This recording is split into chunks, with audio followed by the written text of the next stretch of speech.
what I do, it's kind of easier for me to draw letters when I think of them less like letters and more like shapes. Because I think hand lettering, you don't have to follow the rules as exactly as someone who is building a typeface, because they need to know the ins and outs of each letter and how it should interact with the baseline. Whereas letterers, the more kind of sloppy it is, it adds character. So it's kind of hard for me to think of it so technically, because I do think I work more like an illustrator in that way. I went to Tyler School of Art, and when I was starting my design projects, I felt like I couldn't really do the really slick design. So when I started incorporating illustration into my projects, they came more naturally. I would do a sketch for a logo or something, and they're like, just draw it just like this, like that's the logo. Don't try and find a free font that's gonna not look good with it. And I was like, okay, I guess I can do that, and it started to click for me.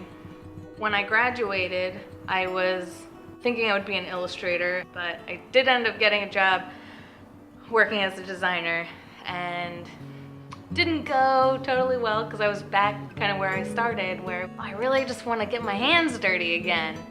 I opened up an Etsy shop, and I was doing hand-lettered posters, and I started making these chalkboards. It was just kind of a fun thing to do outside of my design job, coming up with phrases to letter and kind of doing a little bit of copywriting, just like, two-line kind of things.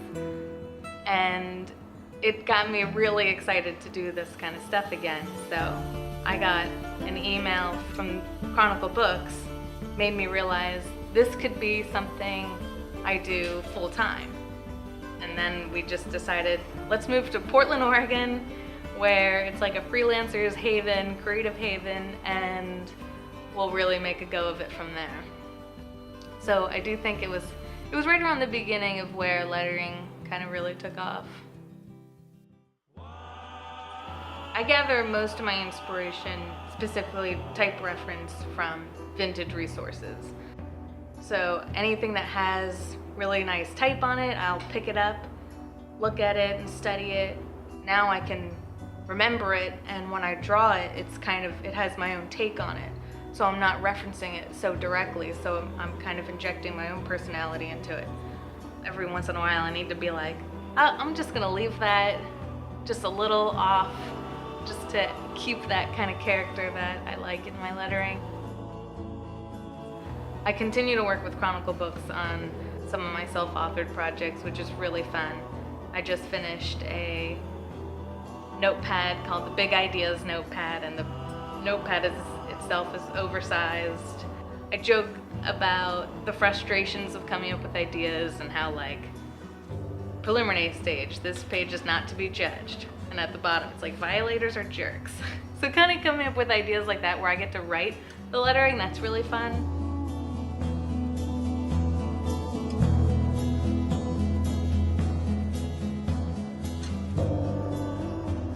Well, Fred is a screen printer,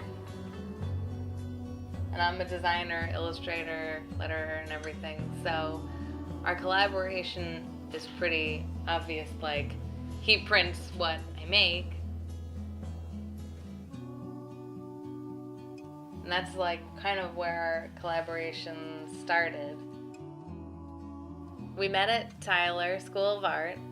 The Feels Good to Get Some Stuff Done poster was kind of my first print that I wanted to put in my Etsy shop when I graduated art school.